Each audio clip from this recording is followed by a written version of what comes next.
नरदेव देव जय जय नरदेव नरदेव देव जय जय नरदेव नरदेव देव जय जय नरदेव नरदेव देव जय जय नरदेव नरदेव देव जय जय नरदेव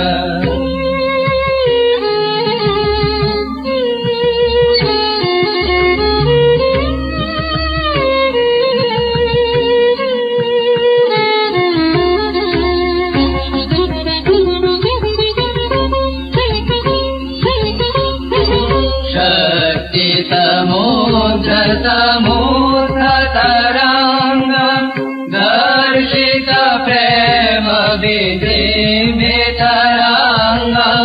शक्ति समुद्रतरङ्गं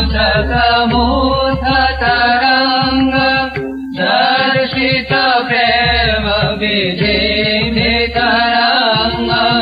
संशय राक्षसनाशमहास्त्रं संशय राक्षसनाशमहास्त्रं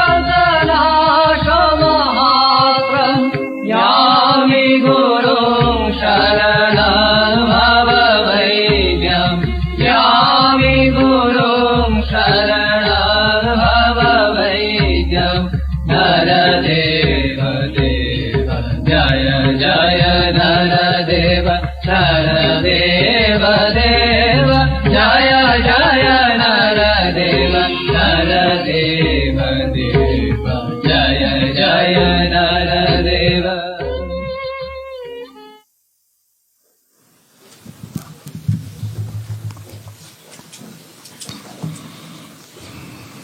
ओम शांति।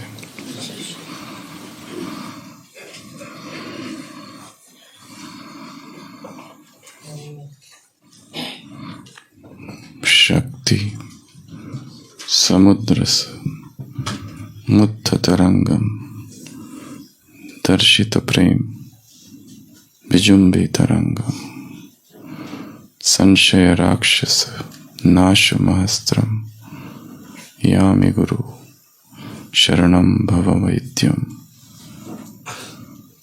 अद्वय तत्व समाहित चित्तम प्रोज्वल भक्ति पटावृत वृत्तम कर्म कलेवर मद्भुत चेष्टम यामि गुरुं भव भय वैद्यम नरदेव देव नरदेव देव।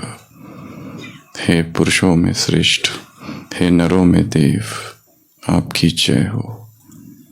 मैं अपने गुरु की शरण में जाता हूँ जो इस संसार रूपी रोग के चिकित्सक है। यामि गुरुं भव भय वैद्यम। भव वैद्य शक्ति समुद्र समुद्र तरंगम दर्शित प्रेम विजुम्बित तरंगम, जो शक्ति के महासागर में उठने वाली एक तरंग है।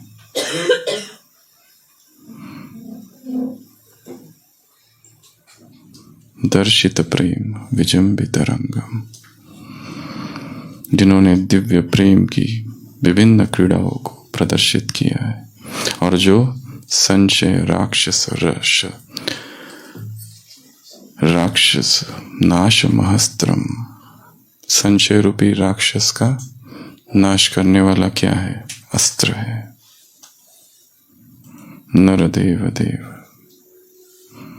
हे पुरुषों में श्रेष्ठ, आपकी जय हो। मैं अपने गुरु की शरण में जाता हूँ जो इस संसार रूपी रोग के चिकित्सक है। प्रोज्वल भक्ति पटावृत वृत्तम, जिसका व्यक्तित्व प्रभु प्रेम के वस्त्र से आच्छादित है। कर्म कलेवर मद्भुत चेष्टम, जो अपने कर्म रूपी क्रियाओं से मानवता का कल्याण करने में सक्रिय है। यामि गुरुं शरणं भव वैद्यम।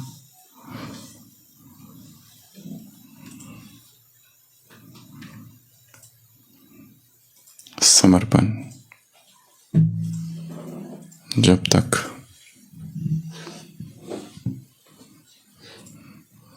ऐसा समर्पण भाव नहीं, तब तक परम सत्य प्रकट भी नहीं होता। जो आसक्ति एक लोभी व्यक्ति को धन के लिए है, और जो प्रेम एक माँ को अपने पुत्र के लिए है, और जो एक कामी पुरुष को स्त्री की देह के लिए है, ऐसे तीनों ही प्रेम आसक्तियां इन तीनों से हटकर एकत्र होकर परमात्मा की ओर लग जाए, तब वो स्वतः प्रकट होता है। ऐसा भक्ति में गायन है। उसके अतिरिक्त और कुछ अच्छा ना लगे। दावाग्नि है संसार, जलाता है, दलदल है, फंसाता है। अपने मन को इस संसार से विरक्त कर एकांत का आश्रय ले, व्याकुलता उत्पन्न कर हृदय में, आर्त पुकार से उसे पुकारा जाए, उसके साथ बात की जाए, उसे पूछा जाए कि मेरे जीवन का लक्ष्य क्या है। ये उतना ही सत्य है जो भगवान को ढूंढ रहे हैं, और उनके लिए भी जिन्होंने भगवान को पा लिया है और इतने समय से उसकी सेवाओं में लगे हैं, परंतु अध्यात्म के मार्ग में आगे बढ़ते बढ़ते कई बार वो प्रभु प्रेम की आग ठंडी पड़ जाती है। किस लिए आए थे वही भूल जाते हैं। क्यों संसार को छोड़कर इस महायज्ञ में आहुति स्वयं की दी थी, क्यों इस यज्ञ में समर्पित हुए थे, वही भूल जाते हैं। कौन सा स्क्रू ढीला था जिसकी वजह से यहां आए थे। पुनः पुनः देखना है।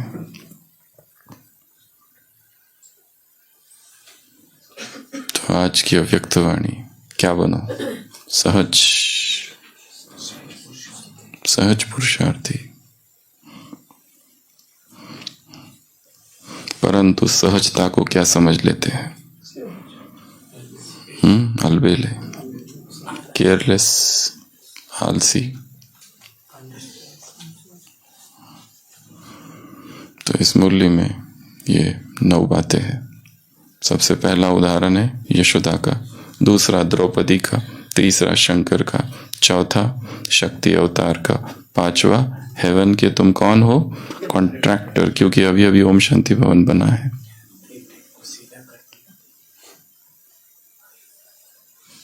उसके बाद में गाइड, उसके बाद में लवलीन, उसके बाद में अलबेले नहीं, सहज पुरुषार्थी, और 9वां और लास्ट पॉइंट मास्टर सर्वशक्तिवान शिव शक्ति, और मुश्किल को सहज करने वाले। तो ऐसी ये 9 बातें हैं। भक्ति में यशोदा ने क्या किया था? दामोदर लीला, क्या कहते हैं उसको? दामोदर लीला। दाम, दामोदर, दर अर्थात पेट, और दाम अर्थात रस्सी। रस्सी से जिसको बांधा गया, इसलिए कृष्ण का नाम क्या है? दामोदर। दामोदर लीला। नटखट तेरा लाल यशोदा, नटखट तेरा लाल।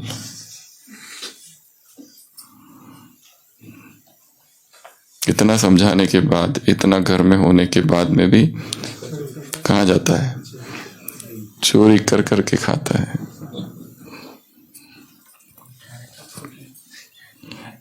तो माँ ने क्या किया फिर?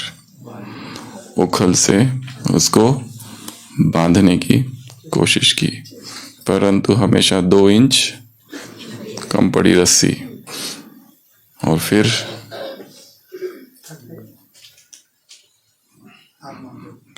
हार तो नहीं मानी। जब उसने देखा अपनी माँ को, तो उसने अपने आप को बंध जाने दिया। और फिर क्या दिखाया है आगे? वहां 2 पेड़ है, अर्जुना ट्री, और वो ओखल को घसीटते हुए लेके गया। वो 2 कोई देवता थे शापित, और उनका उद्धार किया। उनको उखाड़ के गिराया, नलकुबेर और कोई और एक, मरी एम से है कुछ। तो ये लीला भागवत की लीला है जो दिखाई है। बाबा क्या कह रहे हैं? तुमने किससे बांधा है? स्नेह और भावना की रस्सी से भगवान को बांधा है। और भगवान ने फिर तुमको क्या दे दिया? झूला, 2 रस्सियों वाला। परंतु गिरना मत। खेल बहुत करते, ऊंचे तो बहुत जाते हैं, पर दूसरी तरफ फिर गिरते भी है। चढ़े तो चाखे वैकुंठ रस, गिरे तो चकनाचूर। एक तरफ अतीन्द्रिय सुख में उड़ते हैं, मधुवन में आते तो उड़ने लगते हैं, और यहां से जाने के बाद खलास, नाम निशान गायब।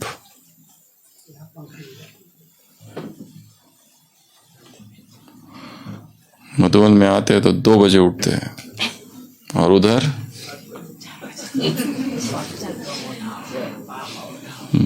वहां ट्रैफिक कंट्रोल भी कुछ होता है, उसकी कोई खबर नहीं। यहां पर खाते हुए भी हाथ बीच में रुक जाता है, इसमें निवाला।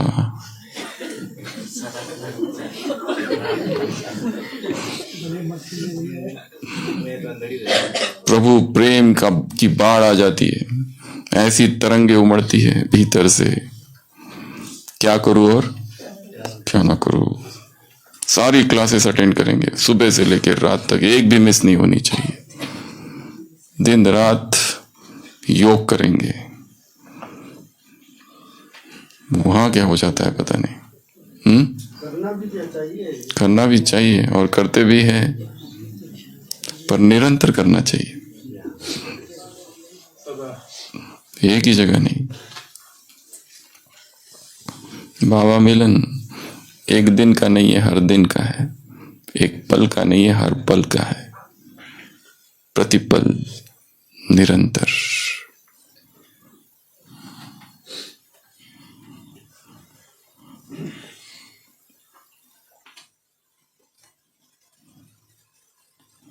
तो सबसे पहला स्नेह और भावना की रस्सी। एक तरफ तर्क है, एक तरफ लॉजिक है, एक तरफ रीजनिंग है, प्रश्न उत्तर है, मुरली पढ़ना, चिंतन करना, अध्ययन करना, एग्जाम देना, उत्तर देना, बुद्धि के काम है ये सब। पर ये सारे बुद्धि के काम करते करते भावना जो है ना वो खोना जाए।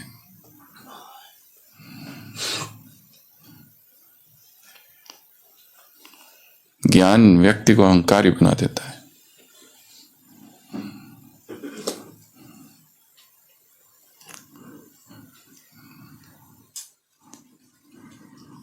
तो हृदय में जो भावना है, जो प्रभु प्रेम है, वो निरंतर कायम रहे। और उसके लिए क्या चाहिए? एक समर्पण भाव। यामि गुरुम शरणम भव वैद्यम, कि मैं तेरी शरण में आया हूं, तू मुझे बता मेरे जीवन का लक्ष्य क्या है, मुझे करना क्या है, मुझे कहाँ जाना है, कहाँ रहना है, क्या बोलना है, और जो अब तक कर रहा हूं वो सही है या गलत है।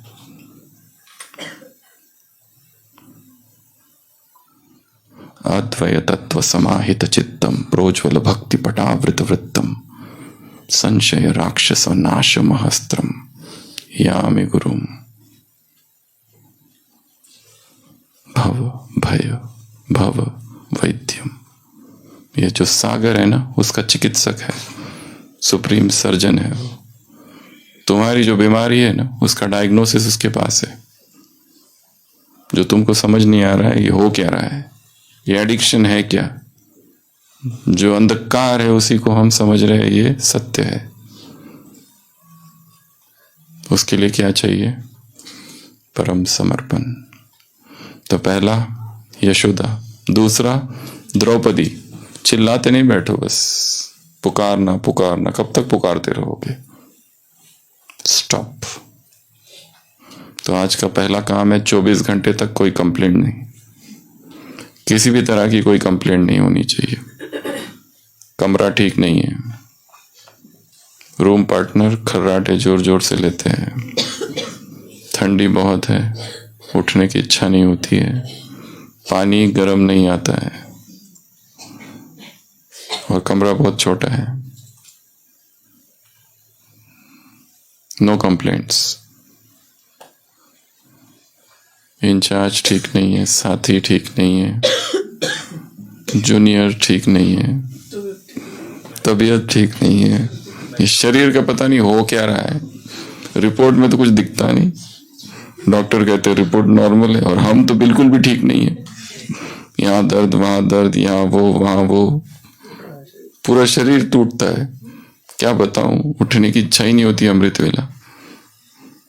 लेटे लेटे ही बाबा को याद करने में बहुत अच्छा लगता है।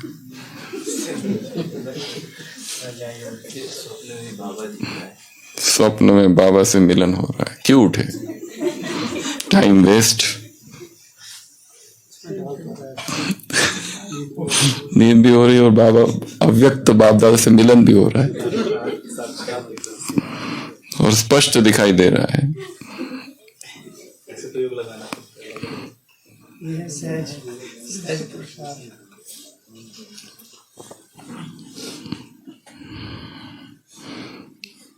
द्रौपदी नहीं, नो कंप्लेनिंग्स।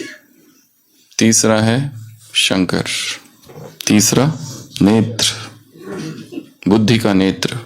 इस नेत्र से देख लेना सत्य क्या, असत्य क्या, नित्य क्या, नित्य क्या, सार क्या, सार क्या, करना क्या, क्या नहीं करना, श्रीमत, मनमत और परमत।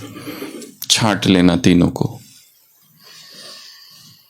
विवेक, विवेक, विवेक। विवेक भाई और भावना बहन, दोनों को नहीं भूलना।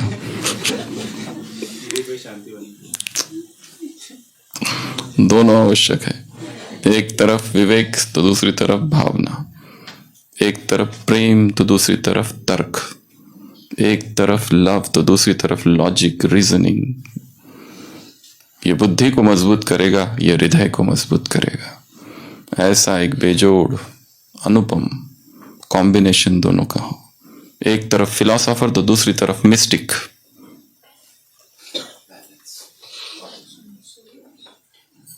एक तरफ थिंकर तो दूसरी तरफ भक्त, एक प्रेमी।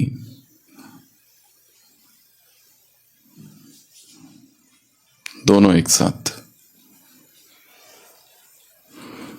तो तीसरा नेत्र। चौथी पॉइंट शक्ति अवतार।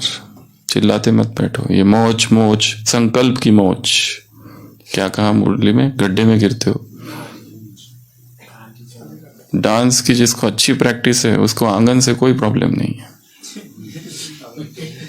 कैसा भी रहने दो। गड्ढे में गिरते हैं, बाबा ने कहा संकल्प की मोच लगती है। परिस्थिति को जैसा होने दो, रहना है हो रहने दो।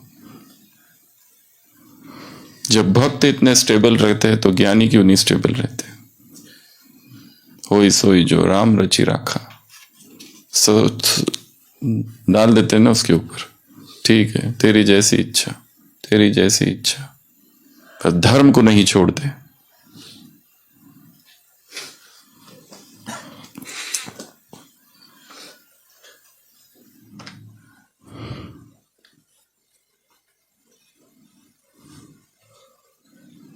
अगला हेवन कॉन्ट्रैक्टर।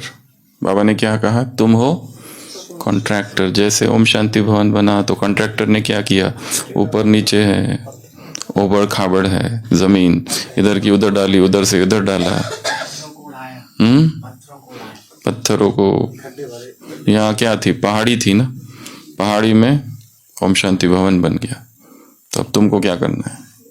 हेवन, हेवन के कॉन्ट्रैक्टर तुम हो।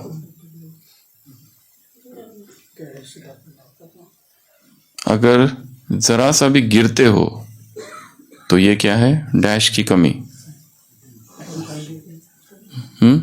अटेंशन की कमी। एक बार भी यदि गिरते हो, इसके लिए साधना है सतत जागरण की। तस्मात् जागृत जागृत जागृत, केवल जागरण की साधना है। जैसे ही बेहोश होते हैं गिरना चालू हो जाता है, गिर जाते हैं। इसलिए जागरण अर्थात आत्माभिमान।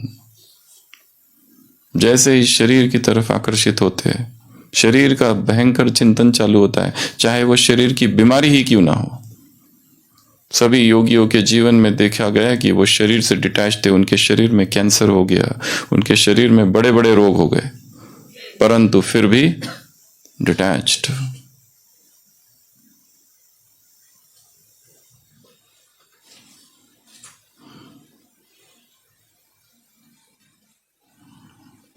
हेवन। अगला गाइड। तुम कौन हो? गाइड। तुम्हें क्या करना है? आत्माओं को गाइड करना है, लाइट देनी है। अनुभव ही सच्चा सबसे बड़ा ज्ञान है। इसको लिख के रखना है अपनी डायरी पर। अनुभव ही सबसे बड़ा ज्ञान है।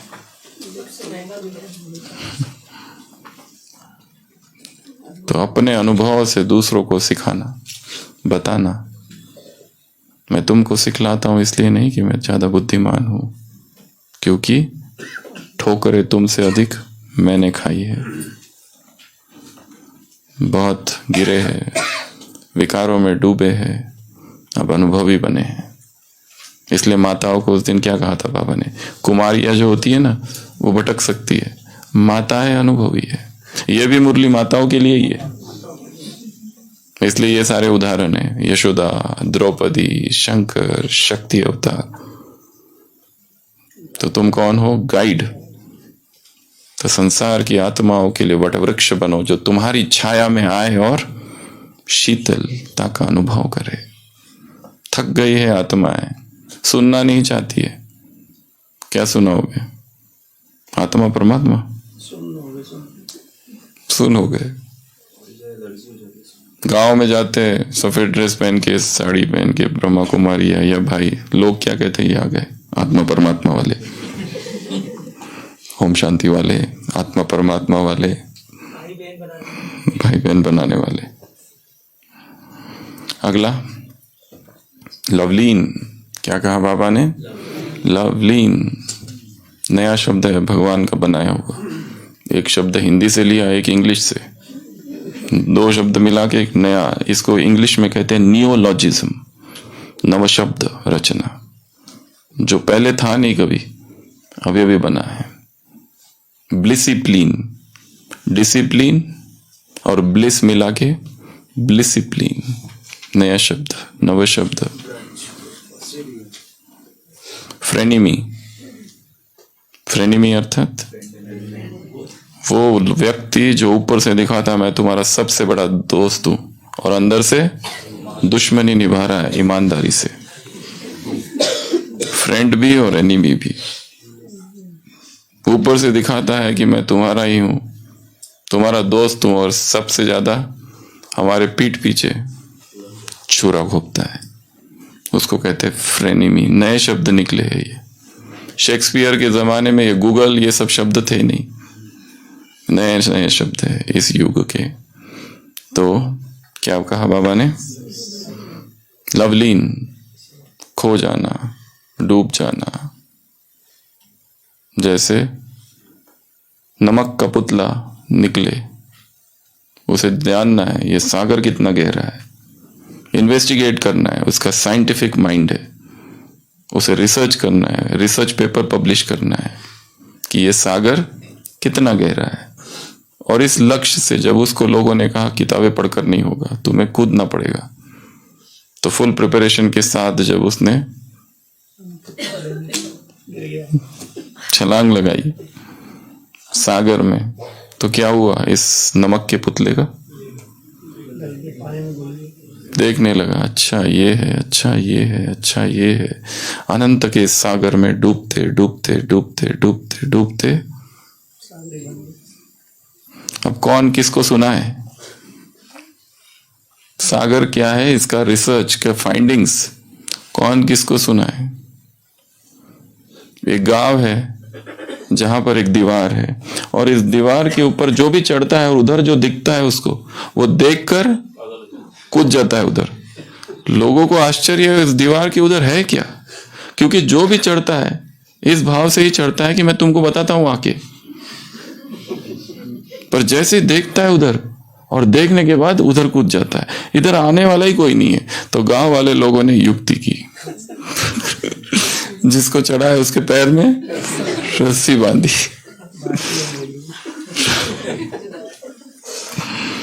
पर वो रस्सी लेके कूद गया। उस दीवार पर केवल वही बैठ सकते हैं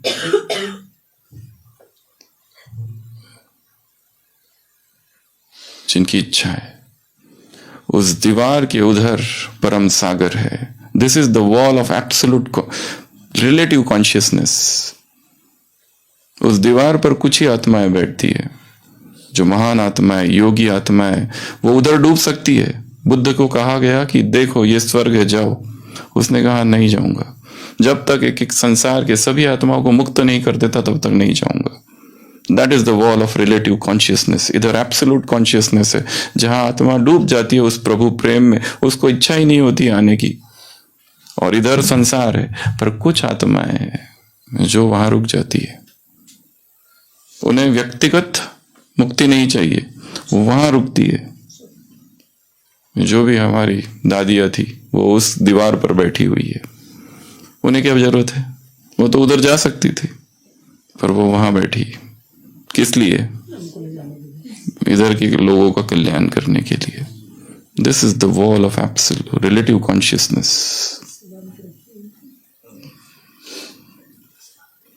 अगला क्या है? सहज योगी, परंतु अलबेले नहीं। और लास्ट क्या है? मास्टर सर्वशक्तिवान। लास्ट क्या है? शिव शक्ति। लास्ट क्या है? मुश्किल को सहज करने वाला। तो आज का एक दूसरा काम है कार्टून बनाना है। अभी तक कार्टून नहीं बनाया ना?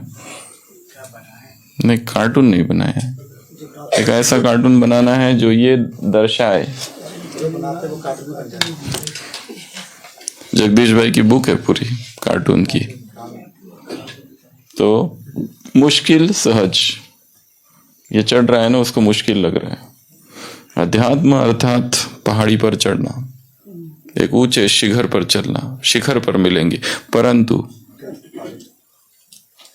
अध्यात्म वो कला है जो चढ़ते चढ़ते नृत्य करते हुए चढ़ना, गीत गाते हुए चढ़ना, दुखी हो के नहीं चढ़ना। कितना बोझ है, कब चढ़ेंगे, कब चढ़ेंगे, कब पहुंचेंगे, ये दुख नहीं है। अध्यात्म क्या है? एंजॉय करते हुए, डांस करते हुए, खेल कूद करते हुए आराम से चढ़ जाना। जैसे किसी ने वीडियो भेजा था, एक व्यक्ति दिखाया है, उसमें बहुत मुश्किल से चढ़ रहा है, पूरा उसका पैक और सारा है, माउंटेनियर पूरा, जो उनके जितने इंस्ट्रूमेंट होते हैं ना, कपड़े वगैरह पहन के मुश्किल से चढ़ रहा है। और थोड़ी देर में वहां से एक योगी आ रहा है, वो आराम से चढ़ के ऊपर जा रहा है, वो उसको देख रहा है। ऐसा एक वीडियो था। तो सहज पर्वत को पार कर जाना। तो ये आज की मुरली की 9 बातें हैं। आज का पहला काम है वनडे एक्सपेरिमेंट। वनडे एक्सपेरिमेंट अर्थात 24 घंटे के लिए जो भी परिस्थितियां आएगी, जो भी बातें होगी, ये समझो ये सब सहज है। चैलेंजेस आएंगे 24 घंटे में, चैलेंजेस, परिस्थितियां आएगी, कुछ और पता चलेगा। अचानक पता चलेगा कैंसर है, अचानक पता चलेगा, अचानक पता चलेगा कि जो पैसे थे हमारे पास सब गए। अचानक पता चलेगा जिसमें सबसे ज्यादा विश्वास किया था वो रफू चक्कर। ऐसा अचानक पता चलेगा कि जिसे हम सबसे ज्यादा प्यार करते थे, फोन आ गया, एक्सीडेंट हो गया और सीरियस नहीं है, गया। हार्ट अटैक आ गया अचानक, गया, बस गया, सीरियस वगैरह कुछ नहीं, गॉन। तो जो भी परिस्थिति आएगी 24 घंटे सहजता। दूसरा काम है नो कंप्लेंट चैलेंज। कोई भी परिस्थिति, कोई भी सिचुएशन, कोई भी व्यक्ति, चाहे जिसको जो करना है करने दो। हम अपने तपस्या में लीन रहेंगे। कंप्लेंट नहीं करना है। क्या कंप्लेंट करके मिलता है? कुछ भी नहीं मिलता है। तीसरा काम है आज का ये कार्टून बनाना, मुश्किल से सहज और लव लेवल। ऐसी 5 विधियां लिखना है या चिंतन करना है जिससे क्या बढ़ जाए? परमात्मा प्रेम बढ़ जाए। एक विधि है सत्संग, एक विधि है अच्छे ग्रंथों का अध्ययन, मुरली का अध्ययन, एक विधि है एकांत में जाके प्रभु से बातें करना, यर्निंग, लॉन्गिंग, उसको पूछना कि भले मैं तो तुझे भूला हूं पर तुझे तो सब पता है ना। उसको तो पता है ना। जो बिल्ली होती है ना, क्या करती है? उसके जो बच्चे होते हैं ना, इधर उधर छोड़ देती है, कहीं पर भी वो जाती नहीं है। फिर जैसे ही म्याऊ म्याऊ आवाज आता है अपने बच्चे का, भाग कर जाती है कि मेरा बच्चा संकट में। तो क्या उसे नहीं पता मैं संकट में हूं? क्या उसे नहीं पता मैं इस परिस्थिति से गुजर रहा हूं? क्या मुझे उसे बताने की आवश्यकता है?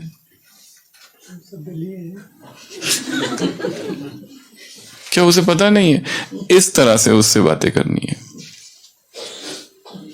मैं खोई गैया तेरी, तुम ढूंढो मुझे गोपाल। क्या तुमको पता नहीं? पता है ना। किसी भी बच्चे को क्या हो जाता है? बिल्ली के 5 अगर छोटे छोटे हैं पिल्ले और चारों अलग अलग जाते, तो बराबर भाग के आ जाते हैं वहां पे। अगर किसी को कोई प्रॉब्लम हो तो ये नहीं आएगा क्या? भक्तों की उसने मदद की, तुम्हारी नहीं करेगा। भक्तों की उसने सुनी, तुम्हारी नहीं सुनेगा। बाप को पुकारो, बाबा कहा, और बाप क्या हो जाते हैं? हाजिर हुजूर। उषाबेन, तो ये आज की मुरली थी। कौन सी 9 बातें थी बताओ? यशोदा, द्रौपदी, शंकर, शक्ति अवतार, हेवन कॉन्ट्रैक्टर, गाइड, लवलीन, सहज योगी और मास्टर सर्वशक्तिवान शिव शक्ति, मुश्किल को सहज करने वाले। एक होटल है माउंट में, मुश्किल आसान। कब है वो? 1954 का है। जब बाबा थे तब का होटल है, ग्लोबल हॉस्पिटल के बाजू में, मुश्किल आसान। हाँ, सबसे पुराने होटल में गिना जाता है ये। ओम शांति।